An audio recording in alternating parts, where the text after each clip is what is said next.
오늘 우리가 오늘 주신 말씀을 통해서 성령의 임재 그 이후라는 제목으로 할 말씀입니다. 오늘은 교회가 탄생한 생일이라고 할 수 있는 성령 강림 주일입니다. 우리 옆에 분들한테 인사할까요?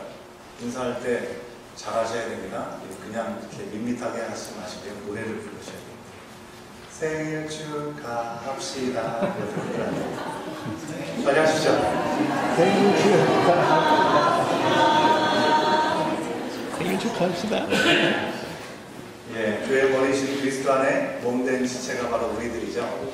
우리가 다시 태어난 날이 바로 오늘이 아닌가 생각을 해봅니다. 지금부터 2000년 전에 예수님께서 십자가에 달리셨을 때 그리고 고난 후에 부활하셨습니다. 제자들에게 다시 사신 후에 그 몸을 보이시고 다시 하늘로 올라가시면서 말씀하시고 약속하신 것이 성령을 보내주시겠다라는 그런 말씀이었습니다. 제자들은 예수님의 약속을 기억했습니다. 그리고 그들은 함께 모여서 합심하여 기도하면서 성령께서 오시기를 기다리고 있었습니다.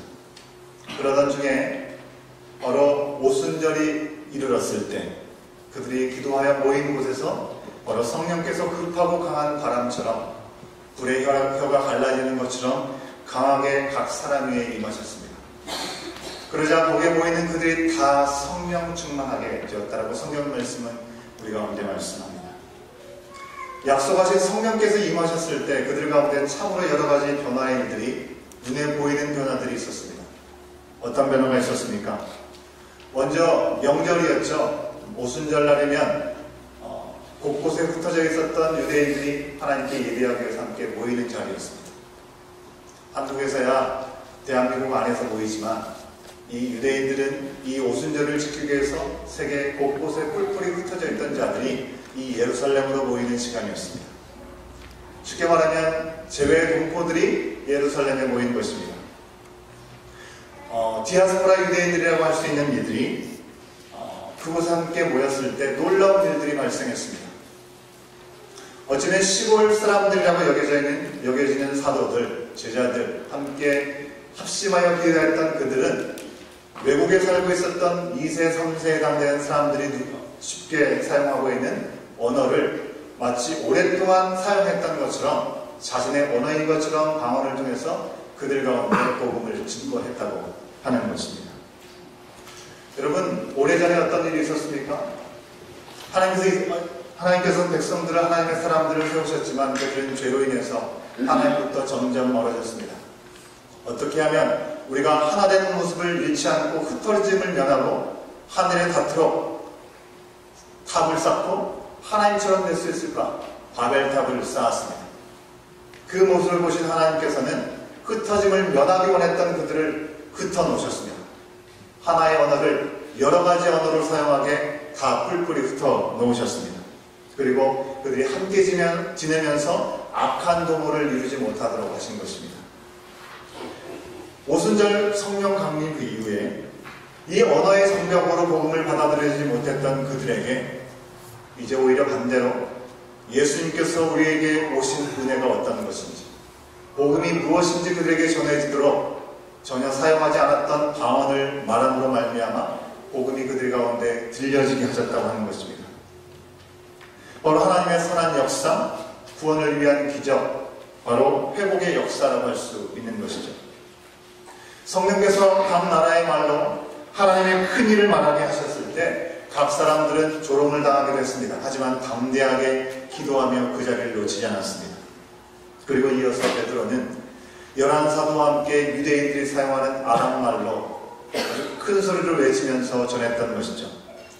선지자 요엘이 말씀을 통해서 약속하신 대로 하나님의 영이 그들에게 임했을 때 누구든지 주의 이름을 부르는 자는 구원을 얻으리라 라고 외치게 된 것입니다.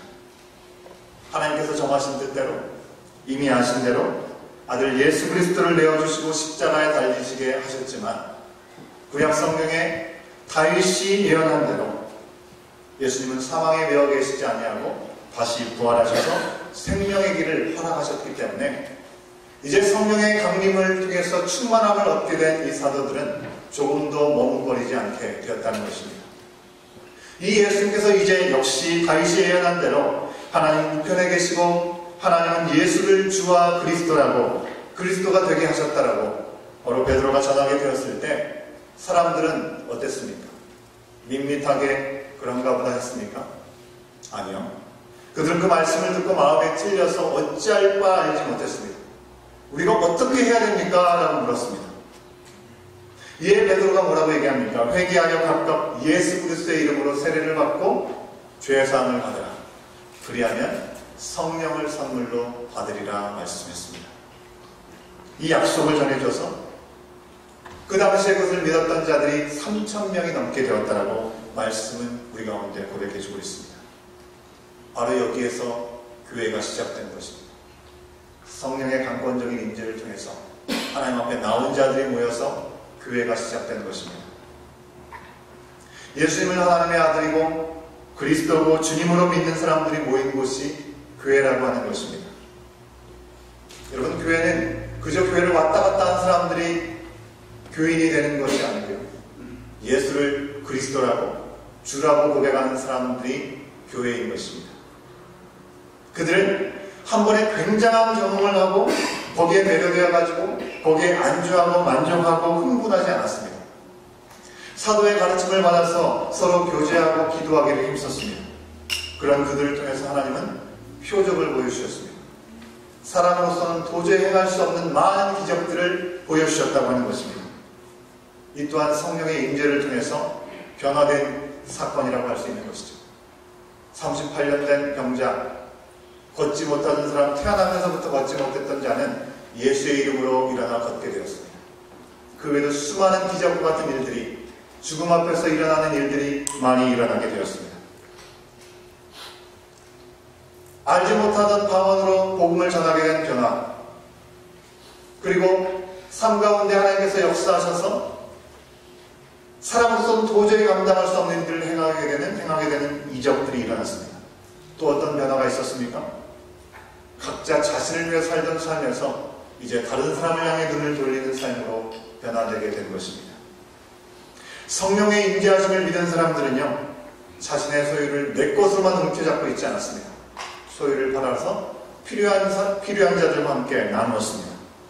마음을 같이 해서 매일 모이는 힘쓰고 함께 모일 때 성만찬을 통해서 그리스도 안에서 생명을 확인하는 시간들을 가졌습니다. 그 누구도 억지로 의무로 그 자리에 모이지 않았습니다. 기쁨과 순전한 마음으로 함께 모이게 되었습니다. 육신의 음식을 먹고 나눔으로 기쁨이 있었지만 절대로 거기에 머물르지 않았습니다. 육신의 나눔이 있는 그 시간 가운데 그들은 하나님을 향한 최고의 찬사를 올려드리고 하나님 앞에 예배하는 시간들을 놓치지 않았다고 하는 것입니다. 그렇게 삶의 중심이 내 중심에서 그리스도 중심으로, 유대교라는 그 종교에서 예수 그리스도 중심으로 옮겨가게 된 그들, 여러분, 우리가 성령의 충만함을 입고 우리 교회 안에서 큰 은혜와 사랑이 있다고 한다면 그 은혜와 사랑의 정말 증거는 우리 안에 머물러 있지 않다고 하는 것입니다.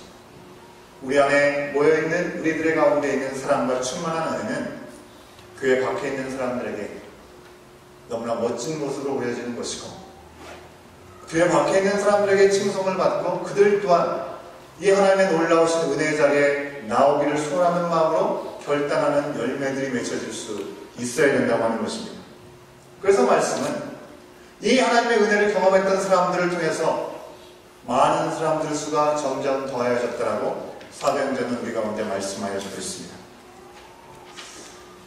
성령이 임하신 후에 초대교회에 허락받은 놀라운 변화들을 말씀드리다 보니 어제 있었던 우리 선교기금 마련을 위한 이 코리안 플레이트 나잇에 대해서 말씀드리지 않을 수 없을 것 같습니다.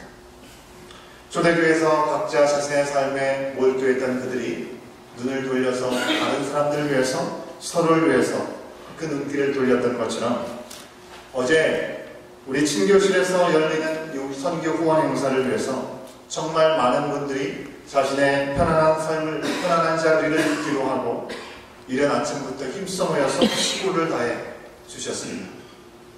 선교에 직접 참여하든지 아니면 보내는 선교에 동참하든지 상관없이 그 모든 일들이 남의 일이 아니고 나의 일이고 더 나아가서는 주님의 일이라고 합심하여 섬기게 되었습니다. 그러는 가운데 주는 것이 받는 것보다 복되다는 말씀들을 아마 현실 가운데 실감하는 시간들이 있으셨을 줄로 압니다. 우리의 12시간이 넘는 시간 동안에 음식을 준비하시고 서빙 하시는데 우리 권사님들, 집사님들이 너무나 수고 많이 하셨고요. 또 6시간 동안에 행사를 준비하기 위해서 세팅을 하고 데코레이션을 하는 우리 청소년들도 참여를 많이 썼습니다. 근데 제가 어제 보면서 한결같이 그 가운데 마음 가운데 기쁨이 있지 않았나라는 생각을 해보고요. 모든 일을 정말 죽게 하듯 참 귀한 모습으로 섬겼다라는 마음을 제가 갖게 되었습니다. 실제로 주방에서 참 수고하시는 우리 한 권사님께서는 몇 번이나 반복해서 우리 일을 계속 자주 했으면 좋겠다라고까지 반복해서 말씀을 해주셨습니다. 수고한 이들도 또 초대되어서 함께 식사에 참여했던 우리 캐나다인을 비롯해서 우리 교민들 많은 다른 외국에서 온 손님들도 너무나 기쁘고 감사하게 이 시간을 보낼 수 있어서 얼마나 감사했는지 모르겠습니다. 여러분, 사랑의 수고가 있었기에 가능했겠죠. 하지만 이 모든 것을 가능하도록 우리의 마음을 모으는 것이 우리의 스스로의 힘으로 가능한 것입니까? 성령께서 우리 가운데 하나된 마음을 주시고 사람들의 마음에 발걸음을 인도하여 주시고 어느 때보다도 혹시 더울까 걱정했지만 시원한 바람으로 하나님께 이 모든 시간들을 올려드릴 수 있음이 참으로 감사한 것이 아닌가 생각해 봅니다. 모든 영광을 하나님께 올려드립니다. 무엇보다도 성령 강림절을 맞이하는 이 즈음에 교회의 본질적인 사명에 대해서 우리가 함께 합심할 수 있는, 그리고 기꺼이 섬길 수 있는 시간이 허락됐다는 것이 너무나 감사합니다. 여러분, 성령 하나님을 모르거나 그리고 무시한 채 교회는 생각할 수가 없다고 하는 것입니다. 성령이 오심으로 교회가 탄생하였고요. 이 교회는 성령의 인도하심을 따라서는 절대로 존재할 수 없기 때문에 그렇습니다. 그런데 오늘날 성령의 임재에 대해서, 성령의 충만하심에 대해서 참 많은 오해가 있습니다. 이제 한 달 후면 단기 선교팀이 갈 우리 니카라과 선교지가 있습니다. 그 땅도 바로 성령 하나님에 대해서 잘못된 이해가 있는 것으로 보여집니다. 어떤 분들이 이 선교지가 어느 곳이냐 이렇게 물어보시면서 농담삼아 말씀을 하시는 부분이 있는데요. 선교지가 니카라과라고 말씀을 드리니까 니카라과 발음 때문에 그렇게 말씀하셨는지 니가 가라 니카라과 이렇게 몇 분이 농담삼아서 말씀하셨습니다. 그래서 제가 갑니다. 니카라과는 중미의 중심부에 있는 나라입니다. 사실 제가 남미에서 생활을 하긴 했지만 그 땅에 대해서 잘 알지 못합니다. 우리 팀원들 가운데는 제가 스페인어를 잘 아는 줄 알고 있기 때문에 제가 좀 부담스럽기도 한데요. 제가 칠레에는 3년 있었습니다. 그리고 이곳에서 이제 만 4년 반을 조금 지나고 있는 것 같습니다. 한국에서 끊임없이 영어 공부를 했는데도 이 모양 아닙니까? 스페인어를 잘할 리가 없죠. 여러분, 팀원들 중에 스페인어를 잘해서 자신 있어서 이번에 가겠다라고 결단한 사람이 있을까요? 이 니카라과라는 땅이 그래도 너무나 아름답고 여행으로 가기에 너무나 좋은 곳이기 때문에 지원해서 가는 사람들이 있을까요? 그런 분은 전혀 안 계십니다. 언어도 문화도 다르고 우리가 사는 이 땅보다 분명히 낙후되어 있고요. 정치적으로도 혼란 가운데 있습니다. 가난한 사람들이 너무나 많은 곳입니다. 날씨도 너무나 더운 곳입니다. 그럼에도 불구하고 우리가 그곳에 가는 이유는 단 한 가지 이유입니다. 예수님께서 말씀하셨죠. 예루살렘과 온 유대와 사마리아와 땅 끝까지 이르러 내 증인이 되라는 명령 때문에 가는 것입니다. 여기엔 전제가 있습니다. 어떤 전제가 있습니까? 오직 성령이 너희에게 임하십니다. 우리 가운데 성령이 임한 줄로 믿습니다. 하나님께서 우리를 부르실 때 우리는 그곳이 어디든지 나아갈 수 있어야 되는 것이죠. 이 명령을 예수님은 하늘나라로 승천하실 때 제자들에게 주셨습니다. 하지만 제자들에게 뿐만 아니라 오늘 사는 우리들에게도 동일하게 주신 명령이라고 하는 것이죠. 성령이 임하신 그 결과로 교회가 탄생했습니다. 교회의 정체성은 예수가 주이시고 그리스도 되심을 고백하는 사람들의 공동체가 교회라고 하는 것이죠. 그리고 교회의 사명은 땅끝까지 이르러 증인이 되는 것입니다. 이 명령은 예수님께서 마태복음을 통해서 우리 가운데 분명하게 주셨습니다. 너희는 가서 모든 민족으로 제자를 삼아 아버지와 아들과 성령의 이름으로 세례를 주고 내가 내게 분부한 모든 것을 가르쳐 지키게 하라. 볼지어다 내가 세상 끝날까지 너희와 항상 함께 있으리라 말씀해 주셨습니다. 하나님께서 우리와 함께 하시는 일은 주님께서 명령하신 일들에 우리가 온전히 나아갈 때 가능한 일이라고 하는 것이죠. 예수님께서 하신 약속의 명령입니다. 그러므로 여러분, 선교는요 선택이 아니고 사명입니다. 선교는 교회에서 사용하는 것 가운데 일부가 아니고 교회의 존재 이유라고 하는 것입니다. 예수님을 믿노라면서 자기 안일에 빠져서 선교를 하지 않는 교회, 예수님의 명령을 멸시하는 결과를 낳을 수밖에 없습니다. 그러나 우리 교회가 비록 미안하지만 선교의 상황을 우리 가운데 허락하여 주시고 이제는 여전히 우리 스스로 선교의 팀을 꾸려서 가기에 부족함이 있기에 중남미 선교회라는 귀한 축복의 통로를 통해서 캐나다 각 지역의 교회 지체들인 형제자매들과 함께 합력하여 선을 이룰 수 있게 하심에 감사할 뿐입니다. 참석하는 인원은 10명입니다. 하지만 온 교회가 주 안에서 한 마음과 한 뜻으로 계속해서 어제처럼 보내는 선교로 동참하고 기도로 중보하며 바로 지금 이때를 향한 하나님의 뜻이 무엇인지를 구하고 바라는 가운데 주신 은혜, 그 사명에 온전히 응답하며 나가는 우리 교회가 될 수 있기를 간절히 축원합니다. 아무튼 우리 정체성 안에서 사명을 다하고자 한 걸음 내딛는 니카라과 땅은요 대부분이 캐톨릭을 믿습니다. 그 가운데 한 10% 남짓 크리스찬들이 교회를 다니는데요. 대부분의 크리스찬들은 오순절 쪽에 크리스찬들이 많이 있습니다. 이 내용은 제가 예전에 지냈던 칠리와도 아주 많이 흡사합니다. 아마 중남미가 대부분 그런 것 같습니다. 그쪽에 있는 크리스찬들은 오순절 쪽의 계열의 이 믿음 생활하는 분들이 참 많으신데요. 천주교든 기독교든 중남미는 아주 열정이 넘치지 않습니까? 정열적입니다. 뜨겁게 찬양하고 뜨겁게 기도하고 한두 시간 훌쩍 남기면서 예배드리는 것은 예사도 아닙니다. 참 얼핏 보면 참 너무나 좋고 귀한 모습일 수 있겠는데 그런데 토속신앙과 절묘하게 이렇게 접목되어 있는 안타까운 모습을 보게 될 때가 있습니다. 얼핏 보면 하나님을 경외하고 가난한 심정으로 주님 앞에 나가는 것처럼 보입니다. 그래서 종교 이야기 자체를 거부하는 우리 북미보다 훨씬 더 가능성이 있다고 생각할지 모르겠습니다. 하지만 그들은 너무 자기중심적으로 자기 스타일로 믿음 생활을 하는 이들이 많다고 하는 것입니다. 말씀이 뭐라고 얘기하는 것보다는 개인의 경험과 감정 또한 체험을 강조하면서 그것을 성령의 온전한 역사인 것으로 착각하는 경우들이 참 많이 있습니다. 한국으로 치면 무속신앙적인 요소가 기독교와 혼합되어 있는 모습이라고 생각할 수 있겠습니다. 겉으로 보면 잘 비교가 되지 않습니다. 예를 하나 들어드리겠습니다. 교회 성도 중에 누군가가 차를 한 대 부리겠습니다. 그런데 차 사고가 나는 것이죠. 여러분 제가 실화를 바탕으로 말씀드린 게 아닙니다. 그러니까 이건 누구 얘기일까 고민하지 마시기 바랍니다. 일반적인 얘기입니다. 차 사고가 나니까요. 목사에게 축복 기도를 받지 않은 게 화근이다라고 생각을 하는 경우가 있어요. 그래서 목사에게 와서 기도해달라고 부탁하는 경우가 있는 것이죠. 이것이 바로 무속적인 신앙이라고 하는 것입니다. 여러분 목사는 주술사가 아닙니다. 하지만 똑같은 경우라도 이렇다면 다를 수 있습니다. 새 차를 샀습니다.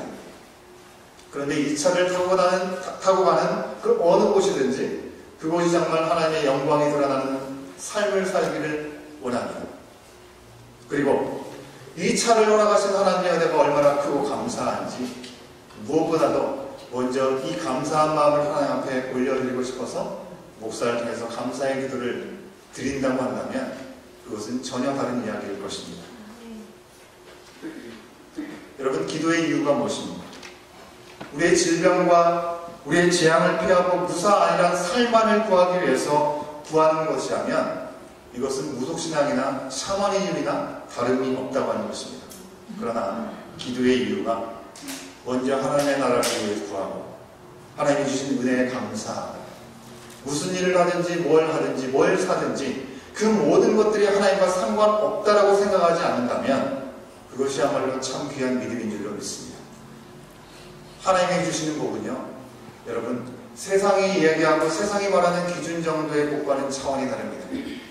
절대로 하나님 주신 복을 세상의 기준대로 끌어내리지 마시기 바랍니다. 하나님과 동행하는 기쁨 가운데 찾는 것만이 참 신앙의 모습일 수 있는 것이죠. 안타깝게도 중남미의 사람들 더 나아가서 우리의 신앙의 모습 가운데서도 샤머니즘적인 요소들이 여전히 남아있습니다. 많습니다. 기복주의적인 그런 신앙을 얘기하는 것입니다. 여러분, 성령의 역사, 성령의 충만함을 얘기하면 여러분 어떤 것이 떠오르십니까? 성령의 역사하면 방언을 말할 수 있고 누군가 아픈 사람을 기도한 즉시 낫게 하는 병나음의 은사, 혹은 귀신을 당장 쫓아낼 수 있는 축사 등의 종합 선물 세트를 마치 성령의 역사라고 생각하는 경우들이 많습니다. 성령 하나님을 부적처럼 신통한 능력처럼 축소시켜버리는 경우들이 있다고 하는 것입니다. 여러분, 그렇게 생각하고 그렇게 믿는 사람들의 특징이 무엇인지 아십니까? 하나님과 늘 동행하지 않습니다. 말씀을 따르지 않습니다. 문제가 발생했을 때 그 문제가 해결되기 위해서 그때만 붙잡는 것입니다.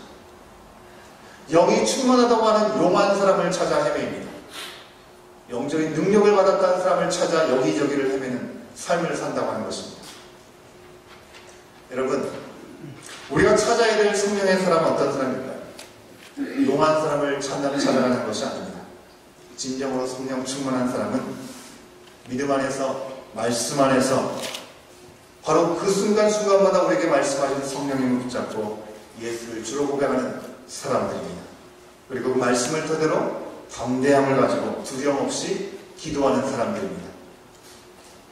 그런 그들에게 성령의 능력이 나타나지 않겠습니까? 성령의 능력이 나타나는 것은 너무나 당연한 일인 것이고요.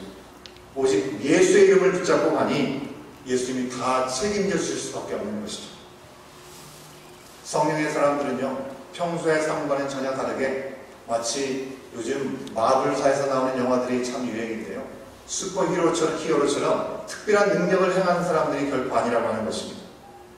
진정 성령의 사람은 기도의 사람을 만나게 되었다면 우리는 눈에 보이는 문제, 거기에 초점을 맞추는 것이 아니라 보이지 않는 내면 깊은 곳으로부터 있는 문제, 죄의 문제, 죽음의 문제, 거기에 얽매인 채 세상을 살아가는 것에서 돌이키고 회개하고 예수 그리스도 안에서 옛사람은 죽고 다시 태어나 죄의 사함을 받는 사람을 사랑하는 사람이라고 하는 것입니다.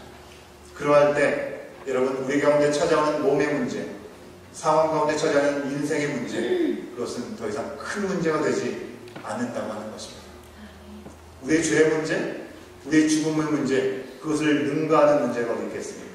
그 문제를 해결해 주셨다고 한다면 그보다 작은 문제들은 하나님의 손에 온전히 맡기고 담대하게 나갈 수 있는 것입니다. 그런데 그럼에도 불구하고 성령에 대해서는 많은 오해들이 있습니다. 성령님을 치유율이 아주 높은 약 정도로 생각을 하고요, 문제를 해결해주는 요술램프의 요정처럼 생각하는 경우들이 많다고 하는 것입니다. 아마 저희 세대에서 아마 유행했던 만화 캐릭터 바람놀이라는 그런 캐릭터가 있습니다. 아시는 분들 아마 계실 것 같은데요. 그 노래가 아주 유명한데 그 노래 가사가 일부분이 이렇습니다. 일어나요 바람놀이 모래의 요정, 이리 와요 들어봐요, 이리 와서 들어봐요 우리의 소원, 우주선을 태워줘요 공주도 되고 싶어요 어서 빨리 들어줘요 우리의 소원. 여러분, 내가 원하는 것을 고치고 얼르고 졸라서 자기만을 위한 소원을 해결해달라고 얘기하는 것, 그 일을 위해서 성령께서 우리 가운데 오신 것이 아니라고 하는 것입니다. 분명히 성령님은 바람으로 우리 가운데 임하셨지만 성령님이 바람돌이는 아니십니다. 오히려 정반대인 것이죠. 우리가 보채고 졸라서 오시는 분이 아니고요. 늘 우리와 함께 하시고 변함없는 사랑으로 하나님의 뜻대로 우리 가운데 임하신 분이 성령님이십니다. 옛날 이스라엘 사람들은요, 메시아를 그토록 갈구했습니다. 무엇을 위해서요? 자신의 나라와 민족의 회복, 온전한 해방을 위해서 왕을 구하는 정도였습니다.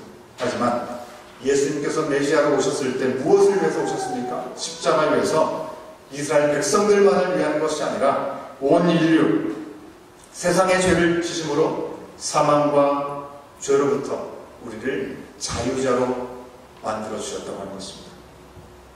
삼위일체 하나님께서 우리가 생각하지도 못하고 미처 알지도 못한 인생의 모든 문제를 위해서 이 땅에 우리 가운데 가장 좋은 것들을 늘 예비해 주신다고 하는 것이죠. 이처럼 성령님께서도 하루에 한 가지 선물을 해결해 주는 요정이 아니고요, 우리의 인생의 구원자이시고 인도자, 미처 우리가 구하지도 못한 것들, 그 모든 것들까지도 아버지 하나님의 뜻과 예수님의 약속대로 우리 가운데 오신 것입니다. 우리 가운데 오신 성령님, 우리가 예수님의 보혈을 힘입지 않고서는 아버지께로 돌아올 수 없었기에 하나님 앞에 돌아오는 심령들마다 그 가운데 거하시면서 아버지의 뜻을 깨닫게 하시고 아버지께서 우리 가운데 행하고자 하시는 것을 행할 수 있도록 우리를 위해서 간구해 주신다고 하는 것입니다. 우리가 우리 자신을 위해서 무엇을 간구할지 알지 못할 때 성령님은 정말 탄식하심으로 우리를 위해서 구하신다고 하는 것이죠. 예수님께서 이 땅에 오셔서 복음서의 말씀을 통해서 행하신 일들을 우리 가운데 그대로 보여주고 계시는 것이죠. 요한복음 3장 34절의 말씀을 통해서 우리가 확인해 볼 수 있겠습니다. 요한복음 3장 34절의 말씀 함께 확인해 봅니다. 시작. 하나님이 보내신 이는 하나님의 말씀을 하나니 하나님이 성령을 한량없이 주심이니라. 예수님의 말씀입니다. 예수님께서도 성령께서 함께 하심으로 하나님께서 원하시는 말씀을 행하실 수 있으신 것이죠. 누가복음 4장 18절과 19절의 말씀을 통해서도 구약을 통해서 주신 말씀을 상기해 주십니다. 18절과 19절 말씀 함께 확인해 봅니다. 시작. 주의 성령이 내게 임하였으니 이는 가난한 자에게 복음을 전하게 하시려고 내게 기름을 부으시고 나를 보내사 포로된 자에게 자유를, 눈먼 자에게 다시 보게 함을 전파하며 눌린 자를 자유롭게 하고 주의 은혜의 해를 전파하게 하려 하심이라 하였더라. 아멘. 오늘 우리 가운데 주신 말씀 1장 2절의 말씀도 우리가 한번 확인해 볼까요? 1장 2절에 있는 말씀입니다. 시작. 그가 택하신 사도들에게 성령으로 명하시고 승천하신 날까지의 일을 기록하였노라. 사도들에게도 성령께서 명하시는 말들이 그들 가운데 주어질 것을 말씀하여 주고 계시는 것입니다. 여러분, 우리가 사도행전 1장 8절의 말씀을 통해서 이미 잘 알고 있는 대로 오직 성령이 너에게 임하시면, 우리에게 임하시면 우리 가운데 권능이 임한다고 말씀합니다. 지금 우리가 서 있는 자리, 우리가 살아가는 삶의 자리로부터 우리가 기대치 않고 우리가 원하지도 않는 그 자리, 바로 사마리아 땅까지 이르게 하시고 또 미처 꿈꾸지도 못한 땅끝까지 우리를 보내셔서 예수 그리스도의 증인이 되게 하신다라고 말씀하여 주고 있습니다. 이것이 오늘 성령의 임재를 다시 한번 기억하면서 인도함 가운데 살아가는 성령 강림주의를 맞이하는 우리들이 기억해야 될 말씀이라고 하는 것입니다. 어제 선교육 후연 행사를 통해서 캐나디언들과 우리 교민들 그리고 교회 지체의 많은 분들께서 우리 교회가 이런 일들로 이렇게 감당할 수 있군요 라고 놀라우면서 기뻐하시면서 서로 말씀하시는 것을 옆에서 들을 수 있었습니다. 여러분, 그러나 이것은 시작에 불과한 일이라고 하는 것입니다. 우리 각 지체는 그리스도 안에서 하나 되어서 우리가 있는 그 각 자리로부터 또 부르시고 명하신 그리고 보내신 사마리아와 땅끝까지 이르러 우리가 원하건 원하지 않던, 우리가 기대했던 기대하지 않았던, 우리 가운데 익숙하던 익숙하지 않던 우리는 나아갈 수 있어야 된다는 것입니다. 그리고 예수님이 주 되심과 그리스도 되심을 증거할 수 있어야 될 줄로 믿습니다.